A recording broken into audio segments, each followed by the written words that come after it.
Hello everyone. Welcome to the Seekamentor podcast. Today's topic is going to be very interesting. It's about the product monetization strategies.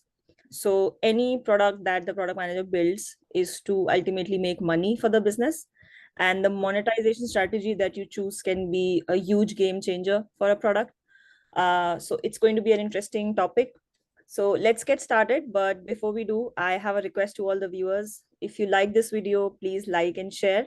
And if you haven't subscribed to the channel, please do. It's really a free way to showing support for the channel. And also let us know in the comment section what other topics you would like us to cover in the future videos. So yeah, let's get started. Today we have Kalpana Sharma with us. She is a product manager, a senior product manager, and she's going to talk about the monetization strategies today with us. So, Kalpana, why don't you introduce yourself? Sure. Thank you for the warm welcome, Aditi, and I am so honored to be on the Seekamentor podcast. So I graduated from IIM Kozhikode in 2016, and for the last 8 years, I've been building digital products across companies of different sizes, from Goldman Sachs to Airtel to a startup called Upwork.ai to now Amazon. So that's my quick introduction. Understood. And can you tell us a little about what was your journey getting into product management? Sure. So Was it a conscious decision or it just happened to you? Sure. That's a really interesting question. So, I graduated at a time where product management wasn't a buzzword at the time. So, although there were product management courses that were being offered on campus, they were not one of the highest selling or most sought after courses. So it is something that I've learned on the job where, I was put on a project where there was product management that was involved. And I felt like it was something that I really enjoyed doing. And at the time, I didn't even know what it was. So I went up to my manager and I said, can I understand what are the skills I'm developing on this project? And he said, sure, this is what is called product management. So that was my journey to how I found product management and have been doing that for a while now. Oh, interesting. And since then, you have worked at various big companies like Goldman Sachs and Airtel, and now you're at Amazon. So, what has your experience been so far working at these companies? How are you finding product management? Is it interesting? Is it challenging? So, what is your overall thought? It's both. And I think part of what makes it interesting is also that it is challenging, that no 2 days in the life of a product manager are alike. So you could be speaking to your customers and understanding the requirements one day. You could be sitting with a developer and understanding why their timelines look like what they look like and why the scope of the project is changing. So yeah, it's a large variety of things that you get to do. Yep, absolutely. Um, okay, so let's get into the specific topic, which is the monetization strategies for any product. So let's say I have a new product and I'm about to launch it. So what are the key factors that I should consider when I'm deciding a monetization strategy for a new product? Sure. So I want to start with saying that not all products are monetizable, and your end goal with each product will not be monetization, Mm. right? So to give you an example, there might be an internal product that you're developing that one division of the company is developing, another division of the company is going to be using, and in that case, there isn't a clear transaction that is happening where there's a monetization portion. And on such products, what you track as a success metric would just be things like adoption, how many people are using it, right? So daily active users, etc., but not really how much money is coming in. On the other side, you have products that are meant for monetization. And for such products, the way you would figure out the strategy is, first of all, even understanding who that product is for, right? So although you want to monetize and you have lofty goals, you need to understand who is the end user who's going to be paying for it. And there might be a difference between a user who uses the product versus a user who pays for the product, and they don't have to be the same person. So usually what things look like is there is a large base that just uses the product, and that is who we call is on the freemium mode or the freemium version of the product. They just come and use the product, but they either not have the willingness or the ability to pay for that product. So what you need to find is that end customer who's going to be using it and going to be paying for it. So understanding your end customer is the first one. The other thing that you have to think about is whether this is a product that's B2B or B2C, because in those cases, the monetization strategy is entirely different. Where in B2B, what you're doing is you're finding some users who want to pay for the product, and each of them has a large share of the revenue that you're going to be having. While in B2C, it is a large customer base, each one contributing very little to the product. And then finally, I would say the other thing that you have to think about when thinking of a strategy is when is the money received? So you have a lot of these different modes of monetization where something could be use now, pay later.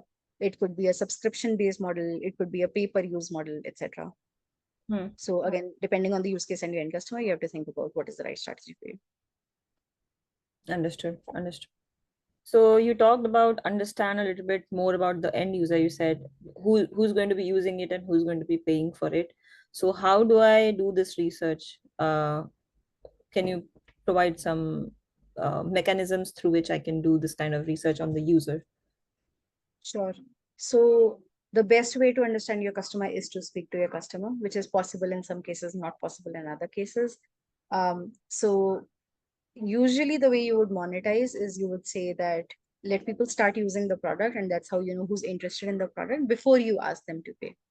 Usually Hmm. you don't pay a paywall up, you don't put a paywall up front saying pay me now and then you can try whatever the product is, right? So that is how you understand who your user base is. Hmm. And in that you start to see patterns emerge once you see the usage of the product, once you understand who are the users who are using it a lot more than other users. And this can be done via various modes like all these analytics platforms you have like Mixpanel, etc., where you can actually see who's coming back and using the product repeatedly, right? So a one-time user is not going to pay you for the product. Somebody who's been using it for a few months may find enough value to keep coming back and potentially even pay for it. Hmm. And then the second way is a more direct approach where you either speak to a representative on the B2B side where you say, you know, you're the end user, I would like to understand what is the usage for you. Um, and then you decide on a monetization strategy. Or it could be, if it's B2C, then you usually just have leads that are generated via your website or whatever product that you have, and then you just call them and talk to them to well, you don't upfront say, you know, I would like to understand how to get money from you, but you try to understand them a little bit more, see what is their ability to pay, what is in the absence of your product, how would they usually serve this need, and that's how you see patterns starting to emerge in terms of whether they pay for similar products, do they pay a person to do that job, and what does that potential to pay look like. Understood. So what are the methods that I can use to understand the user's willingness to pay? Like interviews, okay, I can ask them, but like apart from interviews, is there something else that I can do to assess that willingness to pay?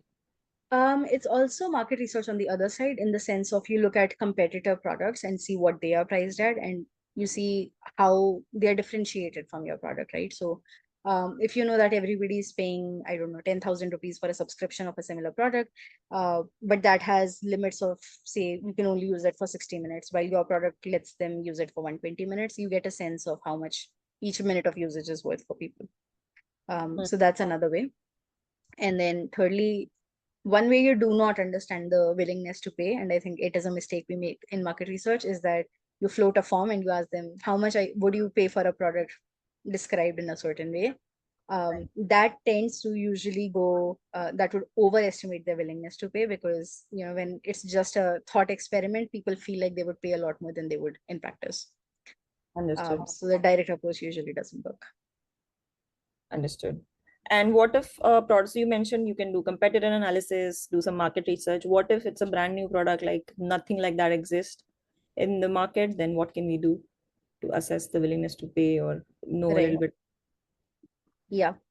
um, it's a great question, because if there isn't a status quo to even change, then how do you even know what people are going to be paying for it, right? I think then you think about, you go to first principles, where you have the seven whys of product management, and you go to the basic need and see why are people even using the product. And you start asking fundamental questions like, okay, since you have a need like this. So for example, with the product that I was working with last, it was an AI based dubbing tool. And then the question we ask people is, since you are an agency that does dubbing anyway, before we found our tool, how were you doing this? Hmm. And then based on those customer responses, we started to understand that this is a business that was very heavy in terms of having human interaction, where there was a human in the loop who would do the dubbing. So they would find a freelancer or somebody off platform, they would get them on board, they would either be a salary or a project based payment that they were making. They would take 3 days to do the same thing, and then they would get an output that still had to be reviewed by another human being. So the value that we were adding was really the automation portion of it, and that things were a lot faster and a lot more accurate. And then based on what they were paying in that mode, you also understand the margin that you have in terms of the ability to pay by the customer. Understood. And that kind of links to, how we can assess the potential revenue impact of different monetization strategies. So can you elaborate a bit more on that?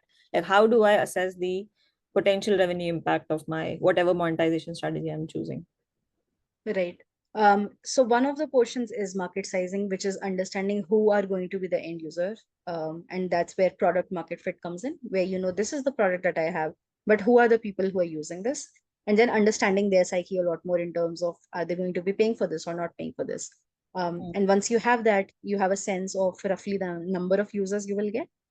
And then you get to the pricing portion where we spoke about, what is their ability or willingness to pay? What are they paying for similar products? What are they paying for the status quo that they have, where maybe they have a manual process or whatever they're paying for? Mhm. Um, and then thirdly, I touched upon this briefly before, where we spoke about the timing of the revenue as well. So for example, you could have a 12-month subscription that you give people an option to do, where they're giving you, it's a 1 year commitment, but they pay you upfront for the whole thing, which means the cash comes in now and the revenues, it comes like you account for it over every month. And that way you have a good estimation of the next 12 months of revenue. While you might have a pay per usage model where there is no commitment, where a user maybe gets X number of points that they can use over the next month, and then they can keep refilling it. In which case, you can estimate to maybe the next month or so, but you don't know what will happen after that. Right. Um, so your strategy in terms of the kinds of model that are available for the different payment modes will also determine what your revenue estimates and the confidence that you have on the revenue estimates. Understood. Understood. And so we So, talked about users, understanding the user, end user, yeah. their willing to pay, doing some market research, understanding competitors, market sizing, and that's how you understand the potential, Hmm. revenue potential. Um, and then we are talking about, okay, now I'm at a point where I want to finally decide these are the different tiers I want to provide. Then how do I decide those tiers, pricing tiers? I think Hmm. that's the question. Okay. For that, I need to understand segment the users basically. Correct. So, I mean, the right way to segment would depend on whatever the product is. So, it could be by industry, for example. You could have, say, education users on one side, you could have industrial users on one side, etc., etc. And their needs might be vastly different in terms of what feature they find the most important and what they are willing to pay for. Because at the end of the day, monetization is a game where you say, there is a base product which is free for everybody, but here is that little differentiator for which people are willing to pay you, right? So for example, you might be reading the New York Times, and a lot of these articles might be free, but you know that there are some more exclusive articles that if people want to read, they want to be able to pay for it as well. So it is understanding what is the right segmentation for your kind of product, where it could be, for example, by industry, it could be by size of the customer, it could be by something else. Understood. So industry, size of the customer. Um, okay, makes Yeah, sense. and the features they find the most important, and that might be based on one thing or the other. The key differentiator there is that while in B2C you could do something like a demographic division, that is not something that applies to B2B. So you have to think about what is the right cut form. Understood. Okay. And how can I use A/B testing optimize my pricing and monetization strategy? Hmm. So that's interesting, and something we experimented with as well, where it was the thing with pricing is it becomes sticky if you offer a lower price and then you try to jack it up. People don't like that very much, and there might be backlash. So you want to be somewhat sticky with pricing, unlike other components of the product, where if it's a new feature or you're changing the color of a button, it doesn't change things a lot, and people aren't going to come at you just because you did that. With pricing, that's not the case. So you get only so many times that you can experiment there. And when you're doing that, you have to make sure that you're aligning your customers' needs in terms of how frequently that's expected to change. So when you're in the testing phase where you're saying, I'm just trying out a few things and I'm trying to see what pricing works for me, usually say that this is a limited time offer, right? So for the next 1 month, this is what we're offering. And then in the next month, no promises. We don't know what the pricing is going to be. Or you say this is a limited time deal. Here's a discount that's coming in. Here's a coupon code that you can use. And that also builds in a lot of demand because people know that something that's going to go away, but that gives you that kind of flexibility to say, this is the Hmm. price today, but we're not making promises on what it's going to be in the future. Understood. So what I'm gathering from this is that A, be very careful when you're A/B testing the pricing because users will not be happy if you increase it. So just mask it under discounts or limited time offers if you do have to do some or test your pricing. So yeah, Correct. that's a very good idea to mask it under certain discounts. Okay, and what about the different tiers and like different monetization strategies, not just pricing, but what strategy should I go for? I can A/B test that as well, right? Like, should I go for a premium, tier based, or what type of strategy I should choose? That can also be A/B tested. Is that a good idea or not You something could that do you? that. I think in that case, you also have the option of, if you know the market well enough, you can say for a certain set of users, this is what I'm going to use, and for another set of users, I might use something else. So, for example, the product that I was talking about earlier, which was the AI-based dubbing tool, what we did is we knew that users in India were less likely to pay, and users abroad were more likely to pay, just because that's how pricing works. Things are a lot cheaper if you convert them to US dollars. So the strategy might be completely different. We might say that in India, we're going to be freemium. And we are going to say, well, if you want to pay for it, here is a subscription-based model that's a lot shorter. So it feels cheaper to you. Just do a 1 month commitment and it's cheaper. While in the US, we might say that the shortest subscription that we have available is a 6 month one because we know that there is the willingness to pay there. So again, I think what I'm going back to is that if you know how to segment your market right, you can have different models that apply there. Understood. Understood. Makes sense.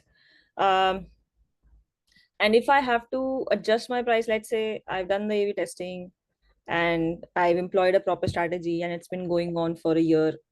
Now I am at a point where I feel like I should increase the price. I've been improving my product constantly, and the pricing should be increased. So, like, it should be tread carefully. But what are some of the considerations you would suggest one should take? Yeah, I think that's an excellent question. And that does happen in business, right? It's not like you can say this is the price we promised you and we keep it forever. So you take away some of that risk by making sure that when people subscribe, that is a subscription that you can still promise. So, for example, if you give out a lifetime deal, that is another example, um, where you say we're locking in the price today, and forever you can continue to just have this product to be used at that price. And that's a tricky game to play because what if your product goes tomorrow and then it just becomes so much more expensive to even produce those services that it's not profitable at all for us to be offering that. So you do offset that by saying, this is what the product looks like today. And although this is a lifetime deal, in the future, when we add features that we can make available at that price, we will add that within the subscription. But anything new, expensive that is not as cost effective to produce, that we can give you as an add on that you can buy separately. So that's you're suggesting that's how I can deal with my existing customers, and for new customers, I may as well keep the model same with the higher price. Is that what you're suggesting? Correct. Because you can say that, those were the early adopters that were using it, and that's why they got a discount. But now this is the price that we're offering today, and that's why. And this is what the difference between those two products is as well. So you get a lot more than what they were getting in the first place. Understood. But won't that be a little bit complicated to manage two type different models? For half of the customers are on full-time deal and the others are Mhm. on subscription. Won't that be a little complicated?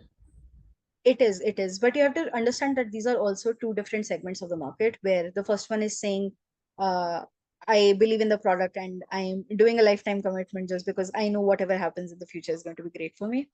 And that's why you offered them the lower price. While somebody who's coming in new when the product is a lot more established, is coming in with maybe not as much of a commitment, just maybe if they're buying a 6 month subscription, that doesn't give you an assured revenue stream forever, right? So you do have to treat them differently. And that's also a relationship building thing where you have to make sure that the messaging is right on why we're giving you exactly what you're paying for. Understood. Understood. So we've talked a lot about the users, the market, the competitors, and some of the other considerations that we should keep in mind while defining the strategy for our product. But what about the business goals and the business vision? How do I make sure that I am aligning my strategy with the overall business goal and the product vision as well? Hmm. That's a good point. So usually the way you think about building a product is always customer first, where you say, I am doing the right thing for this customer now that I know who they are. Um, and that's where the monetization thing becomes a little bit um, competing, in the sense that you have to think about the business first, and then you have to go backwards and understand how to get that kind of money from the customer, right? Um, yeah. So I think one direct way to do that is to think about what your revenue goals look like. Um, in the future, and that's usually, this is where I want to be 6 months down the line, 1 year down the line. And then you break that down into how much am I going to get from each type of customer. So for example, you could have a product that has 4 different versions maybe, or you could have 5 different market segments that you're serving, and then you break that goal down into saying how much is going to come from each of them. And that again depends on the things that we spoke about earlier, like market size, willingness to pay, etc. Where, maybe, for example, the way I was stating about the geographical division, maybe your US customers will contribute a lot more to your business goals than your Indian customers, or your B2B customers are contributing a lot more than your B2C customers. And sometimes chasing those revenue goals also means that you have to think about taking hard decisions, saying, this part of my product is a cost center where people are using it for free. Don't think this is going to monetize, and maybe we kill it to focus on something else. So revenue then also, your revenue goals or your monetization goals also then reflect on your product strategy in that way. Understood. Makes sense. Okay. So we have talked a lot about how to define a strategy. Can you also explain what are the different um, models? Because we haven't really talked about what models are available, what options are available. Like there is freemium, subscription, Yeah. uh, in-app purchases, one-time purchase, lifetime purchase that you talked about. So can you elaborate a bit on what are the different models that are available, be it B2B or B2C? Yeah, I think your list is pretty exhaustive and you've done your research already there.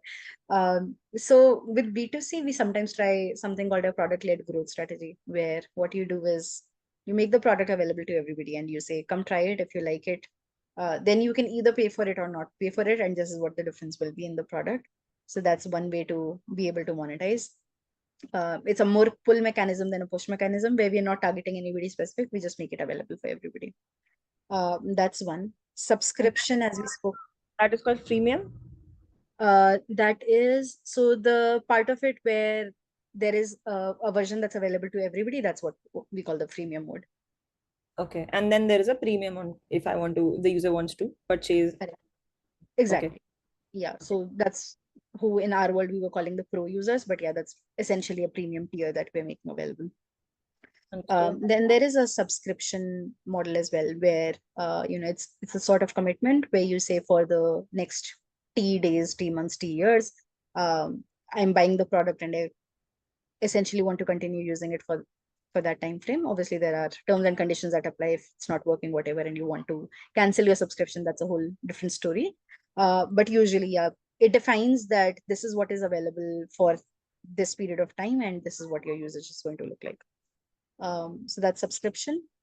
Um, yeah, I think it's very similar to how we get our milk every day or our newspaper every day, where it's like I want it at a certain frequency, just appear at my doorstep, don't ask me that question every time.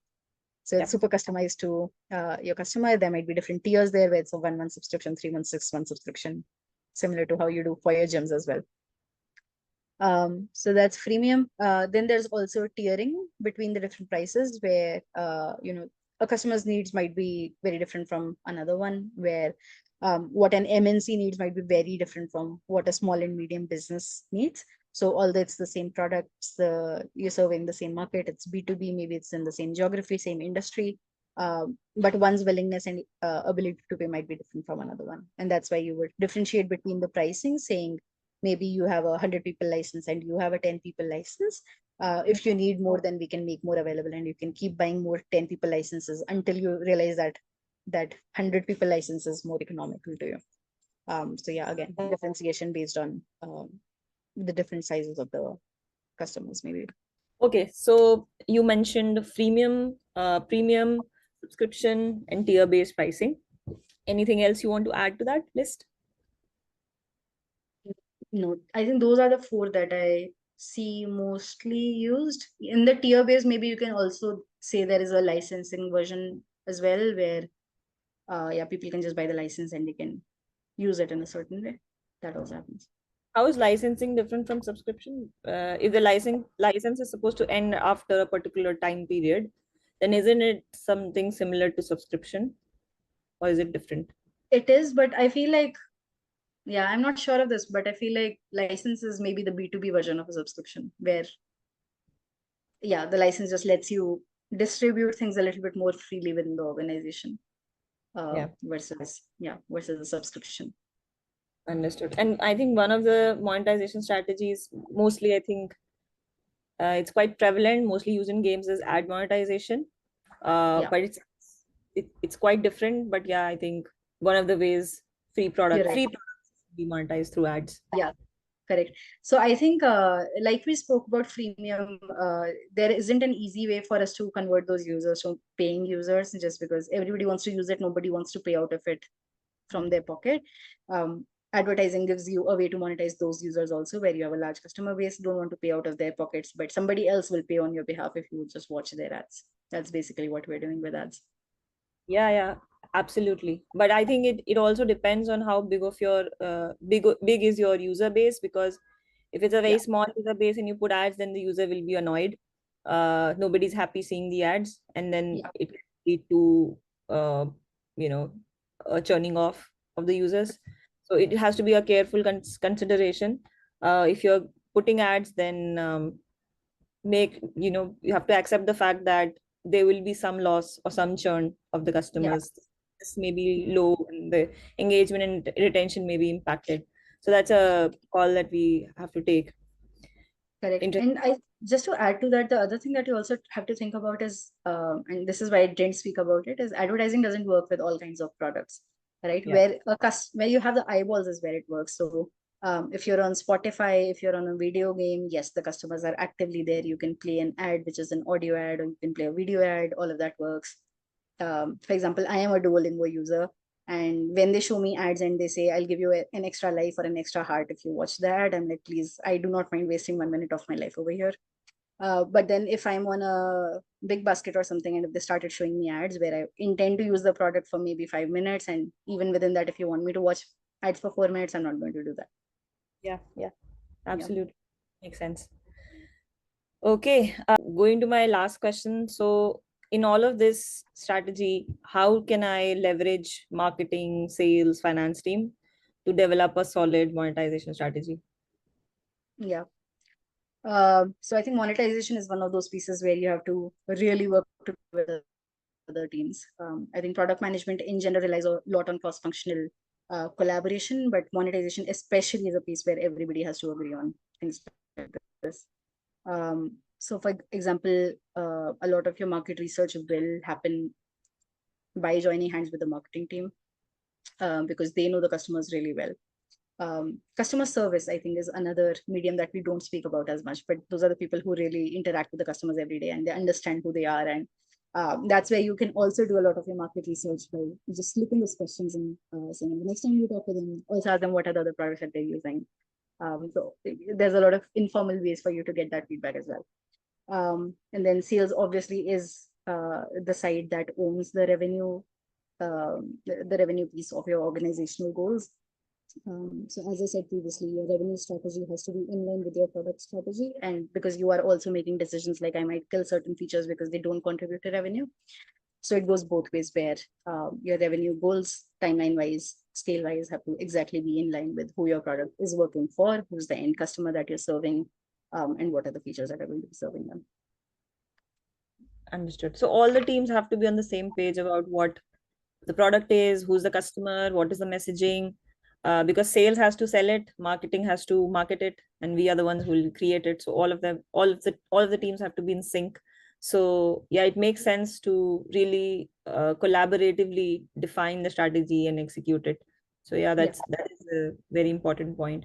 Yeah, and then execution wise as well. So if you see that your marketing emailers, etc., and your operations teams, everybody have to work together to make sure that you're communicating that value that's coming out. So if there's a new discount that's launched, there's a new pricing model that's come up, and if you don't communicate that to the user, people will not just come to the product and click those buttons by themselves, right? So in terms of the strategy, also you have to be perfectly in sync. In terms of the execution, and also you have to work well really together, especially in terms of the timing. Yeah, agreed. Amazing. So this was a really interesting conversation. I learned a lot from this, at least. I'm sure the viewers will also. So thank you so much for taking out time to do this podcast. It was really insightful. Um, and yeah, have a good day. Thank you so much for having me, Aditi. Again, if Thank you. you have not subscribed to Seekamentor, please do that right away. Yeah, yeah. Please, that's a request to all the viewers. Please subscribe to the channel if you haven't done that already. All right.